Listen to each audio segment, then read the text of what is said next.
Have you ever trusted someone because you thought friendship meant safety? Have you ever been burned, not by a stranger, but by someone you called a friend? Welcome back to Page to Power. Today we explore a rule that will change how you choose allies, build influence, and protect your future. Law 2. Never put too much trust in friends. Learn how to use enemies. The rule in one line: friends can betray you out of envy. Enemies, when turned into allies, can become your most useful instruments. This law is not about cynicism for its own sake. It is about understanding human motives, jealousy, entitlement, and the brittle loyalties that friendships sometimes hide. A psychological lens. Human relationships operate on two intertwined economies: affection and self-interest. Friends give affection first, but that affection can be conditional. When your star rises, the dynamics change. Psychologists call this relative deprivation, when someone compares themselves to you and feels unfairly left behind. That feeling breeds resentment. On the other hand, enemies often reveal themselves honestly. They show what they want and what they oppose. Because their motives are explicit, you can negotiate with them. You know the rules of engagement.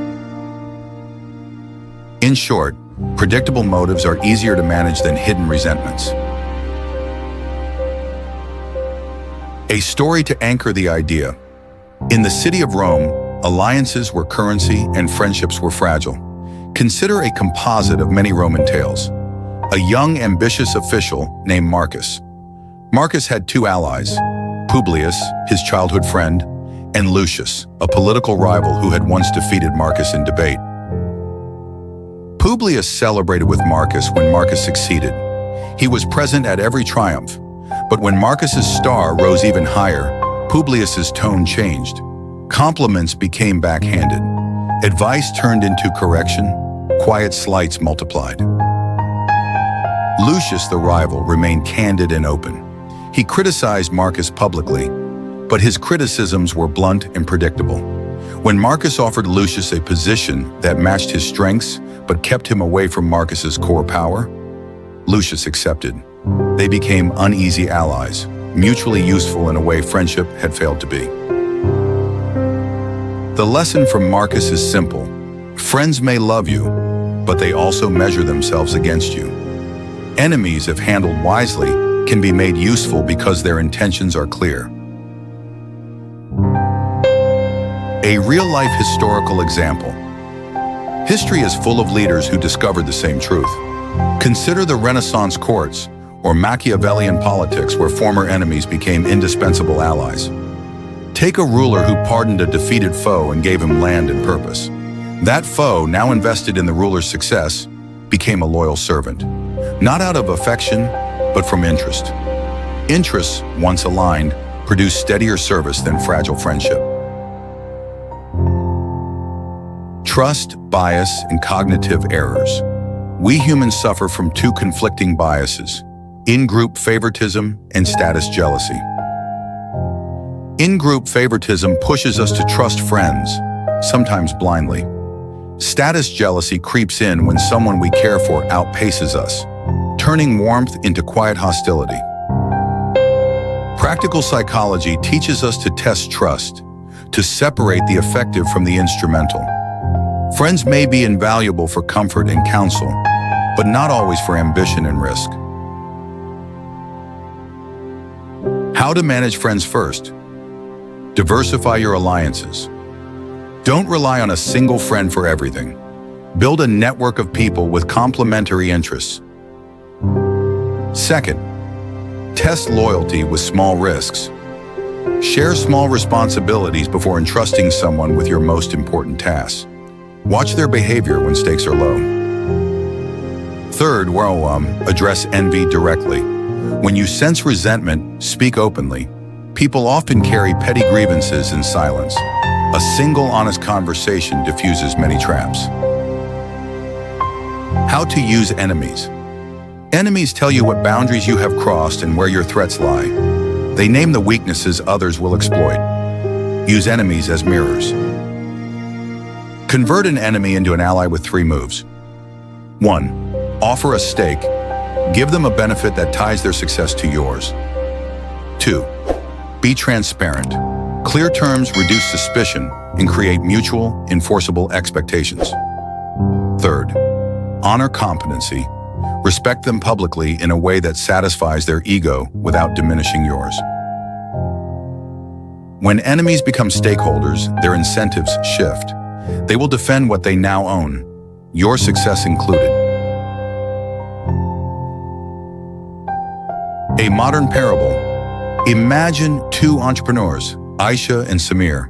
Once competitors, they fought for the same clients and insulted each other in industry blogs. But when a new powerful corporation entered their market and threatened both, Aisha did something bold. She proposed a joint venture. She offered Samir a role that matched his strengths but did not eclipse hers. Samir accepted. Their venture pooled resources and the new corporation found itself blocked by a united front. Samir, once an enemy, now had clear incentives to protect the joint project. The partnership succeeded because both gained a stake in the outcome.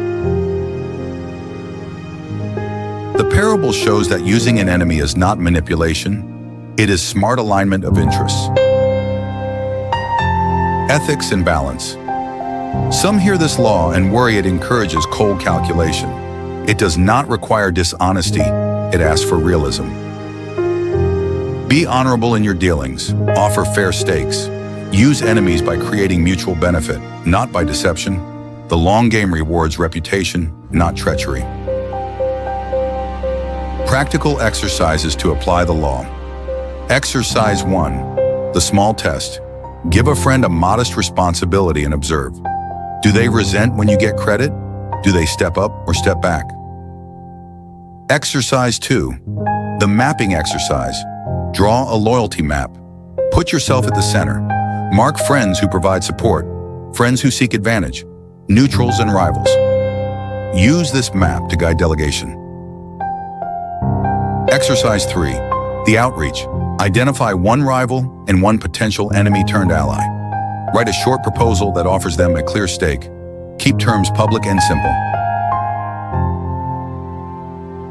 Spiritual reflections. Scriptures remind us that relationships are tested by trials. In many faith traditions, foes become teachers. Adversity reveals true motive. In biblical narratives, rivals sometimes become instruments of providence. Joseph's brothers betrayed him, yet that betrayal led to a greater survival of many. Similarly, the Quran recounts how adversity can reveal the hearts of people and how reconciliation restores social bonds when rooted in justice and mutual gain. Workplace strategy. At work, promotions, projects, and resources are limited. Friendships get complicated by office dynamics. Use the law to stay pragmatic. Build cross-functional allies. Reward contributions publicly so envy is deflected by visible recognition. If a former competitor offers helpful skills, hire them into defined roles that tie their success to company success. Watch for these red flags. When a friend consistently takes credit, shifts blame, or becomes distant when you succeed, consider recalibrating trust. When a rival is blunt but consistent, they may be more reliable in a crisis than a smiling friend who disappears when it counts. Inner work for the leader. Develop emotional intelligence. Practice gratitude without flaunting success. Celebrate others and create structures of recognition that reduce hidden resentments. Be humble enough to listen and confident enough to delegate. The leader who balances compassion with realism will outlast the leader who ignores human nature. Final reflections. Trust is precious but not infinite. Use friends for warmth and counsel. Use enemies for clarity and leverage. And always align incentives so that others rise with you. Remember, predictable motives are manageable motives. Hidden resentment is the true danger. Act with honor. Be pragmatic. Turn rivals into partners when it benefits the greater mission. In doing so, you do not betray friendship. You protect the work and the people who depend on your leadership.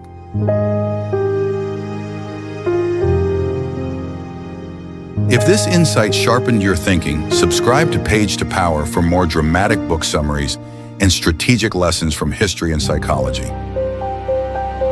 Until the next law, move with wisdom and remember, use enemies, but keep your soul.